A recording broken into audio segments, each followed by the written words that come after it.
Hola, salut la grande famille, bienvenue sur votre émission Faits sociaux sur Mosakoli Chako Télévision. Très chers internautes, bonjour, bonsoir, ça dépend de laquelle que vous nous captez en ces moments, partout là où vous êtes. Je vous dis un grand bonjour, un grand bonsoir et puis je vous aime vraiment beaucoup. Il est plaisir de savoir que vous nous captez partout, États-Unis, Amérique, Europe, Afrique. Partout au Bolingaka émission Oyo faits sociaux yango na yelibino lisusu bantsango lokola mo mesano tikana pesa na bino nyonso mbote pe mokolo elamu esika wapi ezwami bino lokola bantsango na yebi ete ezali motungisami ya bayike esika wapi nyonso ezwami bango pour savoir le procès de son excellence ministre na biso ya justice Constant Mutamba, procès de Constant Mutamba et Suki Ndenge Nini. Dernière audience, il y avait des suggestions, il y avait l'intervention de plusieurs avocats. Alors, je vais vous proposer l'élément pour savoir la suite des procès de cette procès des ministres Constant Mutamba. Je dis un grand merci à tous les partenaires. Merci pour vos soutiens.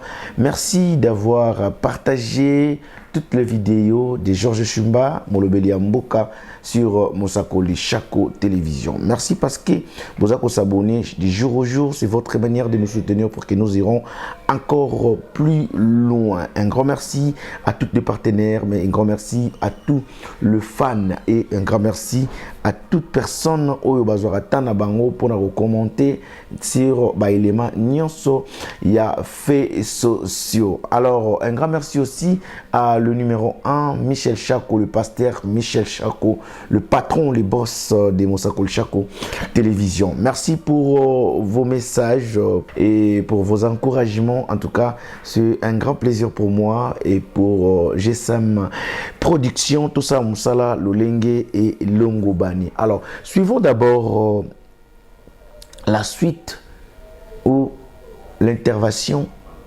de Constant Mutamba à propos de ces procès. Et puis on revient pour la suite de notre émission d'aujourd'hui. Merci. À très bientôt. Gardons la même sérénité depuis le début. Ne perturbons pas l'audience par cette présence massive des avocats qui sont derrière vous. Je ne sais pas si c'est seulement pour paraître ou bien c'est pour le dernier mot d'ailleurs. Il pouvait même être seul. Non, le dernier mot. Pour le dernier mot. On assiste. Mais pour le dernier mot. Oui, c'est très important. Bien. Même quand vous êtes assis, vous l'assistez. D'accord. Bien, vous avez la parole. La parole, vous actez que la parole est donnée en dernier lieu au prévenu. Merci beaucoup, Monsieur le Premier Président. Merci également aux distingués et honorables juges. Merci au procureur général près la Cour de cassation pour cette opportunité. Opportunité qui va s'inscrire désormais dans mon histoire politique. De prime abord, étant croyant de naissance, je voudrais commencer par Psaume 34, 19, qui dit ceci: le malheur atteint souvent les justes, et Dieu l'en délivre toujours.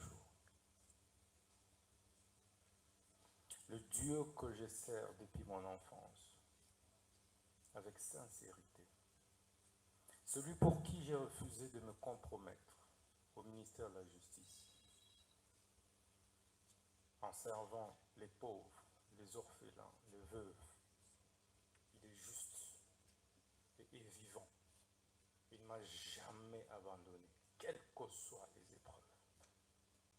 Je crois en lui et je sais que viendra au secours, même en dernière minute. C'est pourquoi, Monsieur le Premier Président, je veux également dire que l'histoire me rétablira et Dieu de mes ancêtres me rétablira et me justifiera, je veux dire. J'ai dû démissionner de mes fonctions de ministre d'État, ministre de la Justice et Garde-sceaux après avoir rendu des loyaux services à la République, pris autant de risques pour ce pays. Face à une guerre d'agression qui était pendante, où tout le monde a lâché, j'ai tenu bon et prêt à donner de ma vie pour cette République. Mais aujourd'hui, cette justice que j'ai servie avec tant d'amour m'a tout arraché, mon honneur, ma crédibilité, ma dignité, mon directeur de cabinet.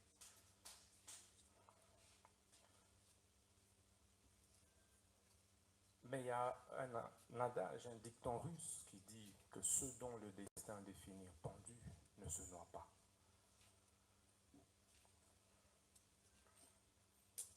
Monsieur le Président, ce procès de ma vie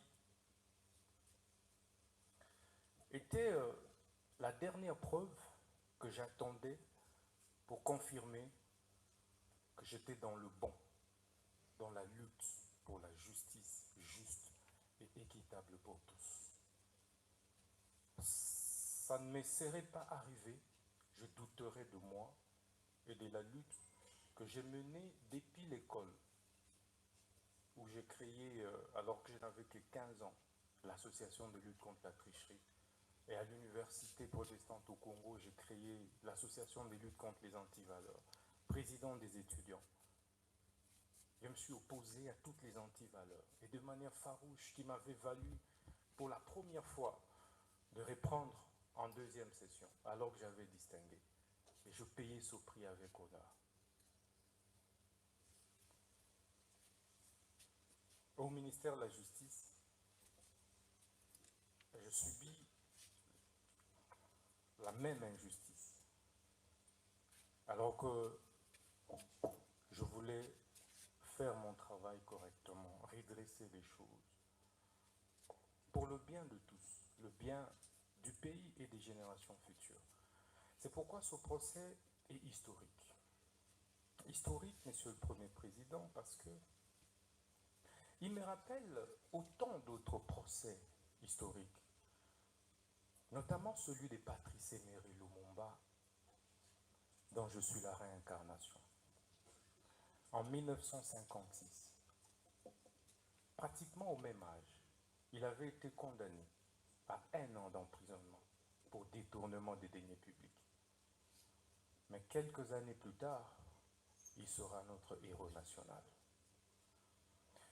Ça me fait également penser au procès de Fidel Castro, un de mes idoles, vers les années 51, où il prononça les discours les plus historiques, l'histoire m'acquittera. Quelques années plus tard, il prit le pouvoir et il reste aujourd'hui les héros de Cuba. Ça me fait également penser au procès de Lula da Silva, et ça c'est le plus récent. Ancien président brésilien, mais jugé, condamné pour corruption. Et ça, c'est en 2017. Au sortir de la prison, il a été président de la République jusqu'à aujourd'hui. Ce procès me fait penser au procès d'Étienne Tshisekedi Lumumba et de ses compagnons de lutte vers les années 80, parce qu'il luttait pour le changement. Il a été condamné, mais aujourd'hui, il reste une référence, un modèle, et son fils est président de la République démocratique du Congo. Ce procès, enfin, me fait penser au procès des Mandela. Mandela, vers les années 59, mais exactement 62. En 62, il a été condamné injustement. Et il a fait 27 ans en prison. Mais il sort de là, président de la République d'Afrique du Sud. Et, Monsieur le Président, vous verrez que c'est pratiquement au même âge, c'était pratiquement à mon âge, que tous ces grands leaders ont connu des procès injustes.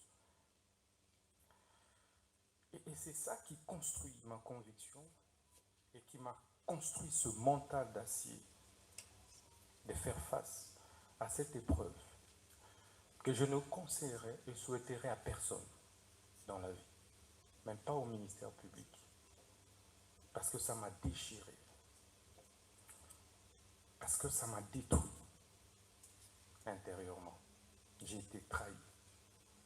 Mais un jour, je parlerai. Je suis un homme d'État, je me tais.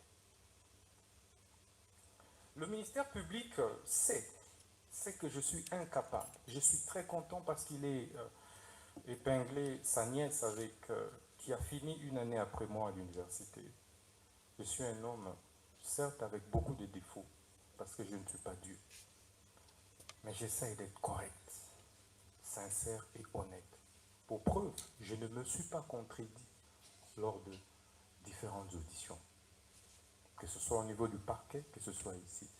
Parce que je pense que quand on est gouvernant, on doit assumer ses actes. Et je voulais assumer tout ce que j'ai fait. Même si mes collaborateurs ont posé un acte, je suis responsable, j'assume tout en tant que responsable. Ce procès, Monsieur le Président, c'est donc me fait penser à un syllogisme simple. Le premier, l'on demande, l'on instruit le ministre d'État, ministre de la Justice et garde des Sceaux à construire une prison. Le ministre d'État, ministre de la Justice s'active à construire cette prison. Et on conclut par la suite en disant que le ministre de la Justice a détourné les fonds destinés à la construction de la prison, alors que ces fonds sont logés en banque. Toutes les autorités ont été informées. Deuxième syllogisme qui résume ce procès, c'est le ministère public accuse le ministre de la Justice pour détournement des 19 millions qui se trouvent en banque. Or, ces 19 millions n'ont jamais été décaissés, touchés, je veux dire. Le ministre de la Justice n'a touché à aucun dollar de ce fonds. Mais dans la conclusion, le ministère public dit que le ministre de la Justice a détourné 19 millions.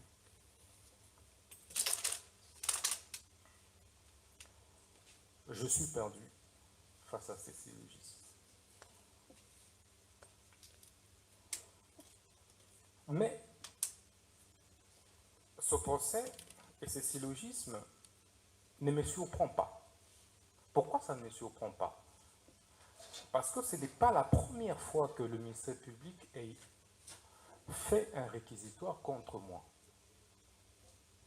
À peine 3 mois que j'étais nommé ministre de la Justice, le ministère public, le même, PG Cassation, avait déjà fait un réquisitoire pour me faire arrêter. Mais il sait comment cela n'avait pas abouti. 3 mois à peine. Nous sommes au mois de septembre 2024. Je serais surpris de voir un réquisitoire du ministère public pour qu'on arrête le ministre Moutamba de la Justice. Pour quelle raison? Pour un rapport qui était concocté, dressé à mon insu par les 2 juges que nous avions récusés.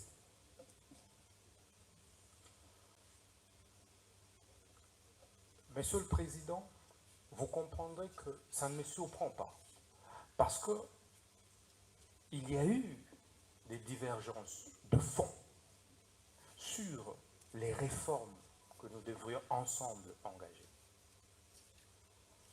Et on ne s'est pas mis d'accord. Avec ma petite expérience de la vie politique, on n'est jamais assez fort éternellement pour l'être toujours.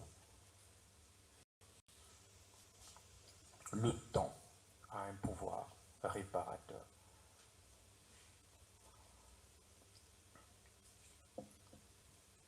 Monsieur le Président, j'ai l'avantage d'être jugé par les hauts magistrats. Les hauts magistrats, les juges que je connais, que je côtoyais comme ministre de la Justice. Je connais pratiquement votre moralité. Mais c'est pourquoi, lorsque on a recomposé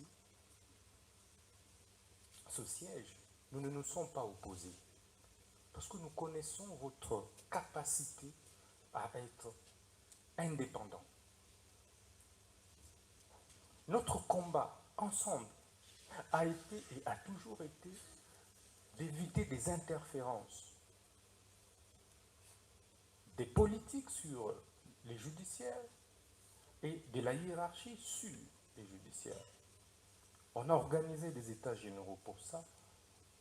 Je suis heureux qu'il y ait des professeurs d'université qui m'ont aussi fréquenté parmi vous. Par la suite, d'affronter votre haute sagesse,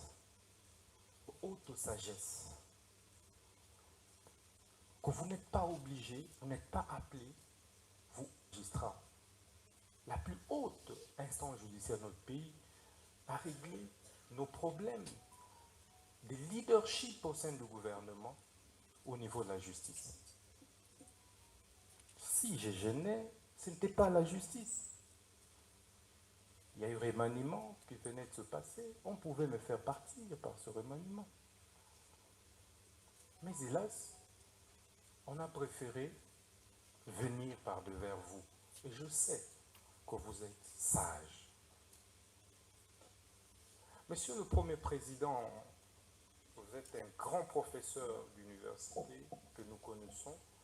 Et c'est même pourquoi vous avez conduit des mains de maître avec sérénité, avec assurance. Vous nous avez donné des assurances d'une justice juste lors du déroulé des débats.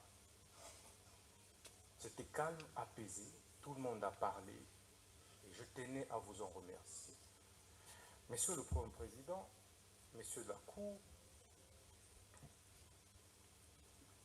vous avez le choix de condamner un innocent et de l'acquitter en entrant dans l'histoire par la grande porte. Par la grande porte. L'histoire nous renseigne que vos prédécesseurs, qui n'étaient pas plus brillants que vous, qui n'étaient pas plus intègres que vous, ont dû faire valoir la justice. Et la vraie justice. Moi, je crois en vous. Je ne voudrais pas que le réquisitoire du ministère public, qui est malheureusement beaucoup plus personnalisé, nous ne pouvons pas révéler tout ce qui s'est passé dans nos relations entre ministre et la justice et parquet, toutes les divergences qu'il y a eu, tout ce qui s'est passé. Vous, en tant que neutre, indépendant, vous direz le bon droit. C'est par ce mot que je tenais à vous remercier du fond du cœur. Il y a certes eu des tensions que le ministère public a qualifiées de propos discourtois. Je retire tous ces propos avec beaucoup d'humilité parce qu'il s'agissait d'un procès de ma vie et que j'étais obligé de me défendre. Donc, je suis et reste très loyal et fidèle envers les institutions de la République, envers mon pays, que je continuerai à servir, quels que soient les cas de figure. Je vous remercie. Bien, la Cour prend acte de votre intervention.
L'histoire vous l'établira. Nous sommes derrière vous.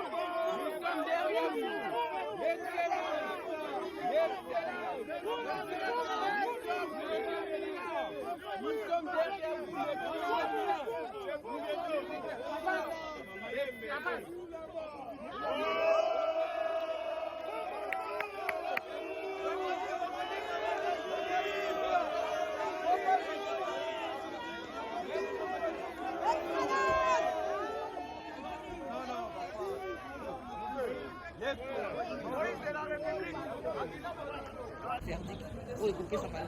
Bon, écoutez, motema ya Zizi eza motema na biso te biso toya bato ya kodefendre tolobi oyo tokoloba tokozela ndenge bazuzi bakolimbola yango likambo yango nde bakokata kobanga, mais je préfère dire qu'on est confiant toza na elika po bazuzi ya Kongo ya malamu baza ça je vous dis bazuzi ya Kongo ya malamu baza mama rasela betelo lisolo ya minute moko moke nasamba dossier moko ya papa oyo Kamoul Inter là on a des guerpissements coûteux, ça nous a coûté ce que ça nous a coûté.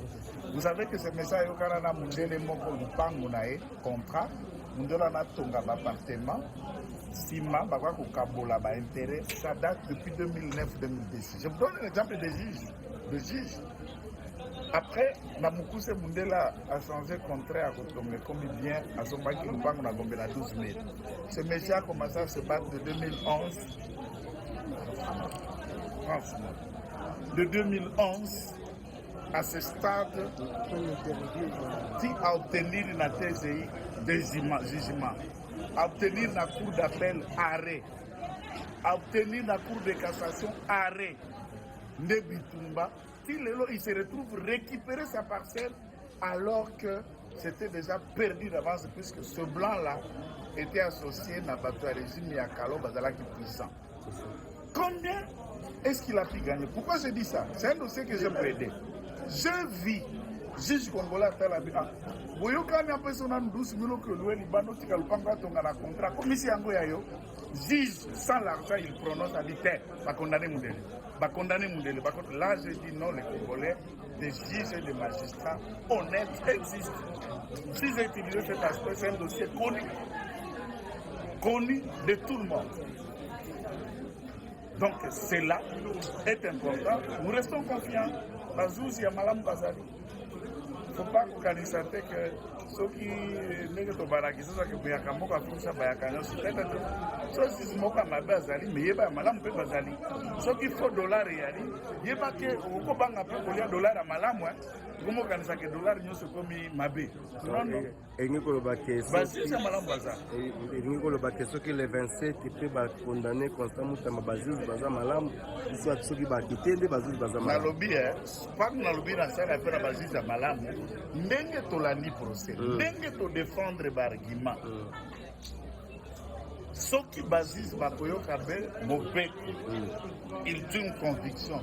Bala côté Bakoleke la je dis s'ils ne vont que se soumettre à l'autorité de la loi. Bala côté dans l'eau comme si Bakosala. Ceux qui vont se soumettre à autre chose. On est sur la terre. Merci beaucoup, maître. Ah, vous avez aussi un mot placé après cette fin de l'audience. Je vais dire juste quelque chose, un mot, des éléments. Premièrement, jusqu'à sa dernière prise de parole, le ministre de la Justice a plaidé non coupable d'un côté, et de l'autre côté, la défense a prouvé à suffisance que l'accusation du ministère public est non fondée, tout simplement parce que le ministère public n'a pas prouvé avec des éléments probants que l'infraction de détournement des deniers publics doit être retenue par la Cour de cassation.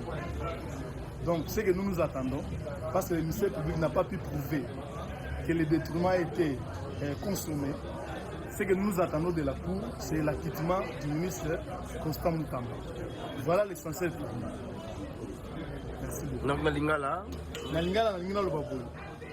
Kino na tanga suka ministre Moutamba Zuma loba a plaidé non coupable de ngala lengi koloba nayebi eloko te nayibi eloko te nazwi eloko te mbongo ya leta ezali wana ya liboso ya mibale biso bavoka ya ministre Constant Mutamba to démontrer la suffisance que infraction oyo ministère public parquet général azofundela biso liboso ya cour de cassation infraction eza inexistante eza non fondée l'accusation eza non fondée pe inexistant. Pourquoi? Parce que le ministère public yemoko na kata salle audience akoki te ko privé avec des éléments sûrs qui peut emporter la conviction de la cour que voilà infraction eza consommé to eza ki consommé biso pe na ngambu na biso to démontrer na cour que kofunda bafundi biso eza kofunda lokuta eza na fondement moko te eza na base moko te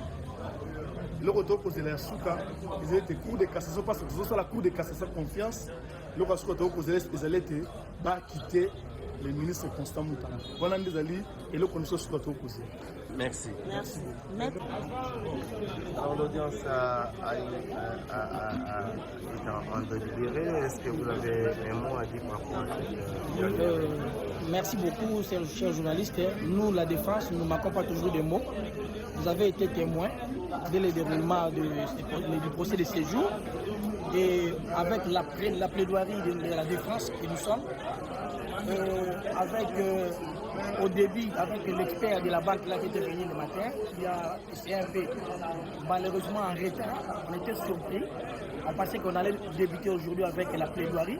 Malheureusement, on avait vu l'expert de la banque, de la robe, qui a aussi, si vous voulez, décharger notre client.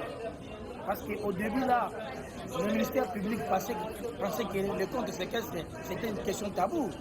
Mais l'expert a démontré qu'au début, c'est d'abord le compte courant. Le séquestre, c'est après. Mais maintenant, là,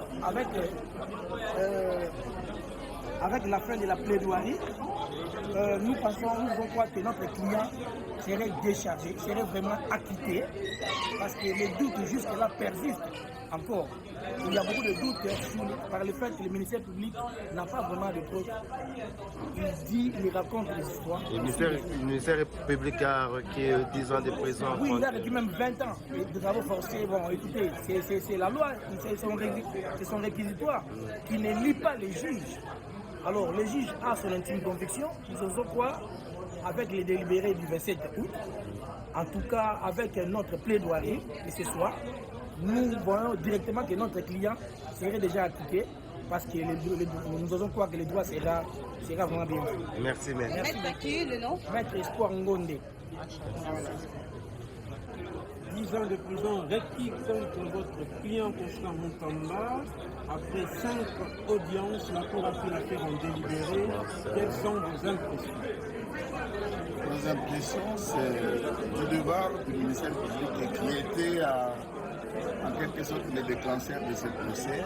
Après 7 audiences, un réquisitoire de la manière dont, comme c'était une audience publique, et les gens ont compris les insuffisances, les contradictions. Nous restons confiés à la Cour. Nous avons développé le moyen de montrer d'abord le non-fondement de toutes les allégations portées dans ce réquisitoire. Et les plaidoiries ont été de manière démonstrative, détaillée et brillante. Nous espérons que ceci pourrait emporter la conviction de la Cour qui s'est dit réceptif et qui pourra se prononcer dans les délais légaux, que nous restons confiants en attendant que la Cour rende son avis. Tout s'est passé dans un climat où votre client a même reconnu qu'il y avait une sorte d'animosité entre le magistrat et sa personne. En tout cas, ce sont ces propos et les Congolais n'ignorent pas qu'il y en a eu de précédents avant le procès, ça se sentait, puisque aujourd'hui il suffit de voir un statut de téléphone, vous avez déjà l'image de chacun. Il suffit de suivre les réseaux sociaux, vous pouvez comprendre les rapports qui existent entre X et Y, et tous les Congolais savent, inutile de les rappeler, mais au fond, il y a eu des tensions, puisque à 37 on doit se défendre. Les accusations portées contre vous doivent être aussi défendues. Et dans la défense, ça heurte, ça énerve. Mais l'essentiel, ce n'est pas les tendances, les attitudes ou les échauffourées d'esprit et de ton qui arriva pendant l'instruction des différentes audiences. Mais le fond, c'est notre atterrissage, où nous pensons que le juge, qui ne tranche que selon son ultime conviction, pourrait faire de la sorte à dire que le droit, et c'est ça à quoi les Congolais attendent à l'issue de ce procès. Au regard des faits, quelle est votre ultime conviction en tant qu'avocat de la défense? L'ultime conviction, ce n'est pas l'ultime conviction. Je pouvais juste clôturer l'objet de nos plaidoiries. Dans la conclusion, nous avons sollicité de la Cour un acquittement purement et simplement. Donc, je n'ai pas de conviction. Nous réitérons la même demande et je crois que la Cour a bien réceptionné. Est-ce que vous croyez vraiment réellement à la justice congolaise? Mais la justice congolaise, nous l'acceptons. Vous pensez que quand Jésus avait 12 disciples qui avaient un certain Judas, il n'y avait pas Pierre. Si Judas était celui par qui Jésus a été vendu et trahi, mais Pierre a été la pierre sur qui Jésus a bâti l'église, pensez-vous que des milliers de magistrats congolais, il n'y a pas des hommes honnêtes? Il y en a plein. Des hommes honnêtes, consciencieux et plus de bonne moralité. Maître Joël, vous avez le sentiment, comme certains de vos confrères, qu'il n'y a eu aucune preuve présentée, une preuve de détournement présentée lors de ce procès? Bon, l'audience était publique. Les Congolais qui vous suivent à travers vos différentes chaînes, ils aussi ont leur conviction. Si vous en connaissez une preuve, c'est à vous alors de poser la question de l'élément qui a été pris. Eh bien, Ezalaki Bongo, dernière audience. Il y a procès, il y a ministre Constant Mutamba. Moi, je voudrais encore vous remercier, tous les Congolais, là où vous êtes. Vous êtes derrière Constant Mutamba et nous sommes attentifs. Nous suivons, nous accompagnons ce procès de près. Total et Sikanini, Ezokende, et Sikanini, et Kosuka, Pendengeni et Kosukela. Alors, pour na baïbalinga kanga na pesi bino sombote, vous continuez toujours à s'abonner, vous partager, vous aimer, vous commenter. Si vous avez aimé, commentez, partagez et puis s'abonner na Mosakoli Chako Télévision. Ezalaki Bongo Molobeli Mboka, Miss Girl Shimba, l'artiste Georges Shimba, Miss Girl Molobeli Mboka, Mutoyela Rabino Bansango. Pour être encore informé, c'est-à-dire merci parce que vous avez choisi Mosakoli Chako Télévision pour vous informer à chaque moment et puis en temps réel. Moi, je vous retrouve à la prochaine. Ciao!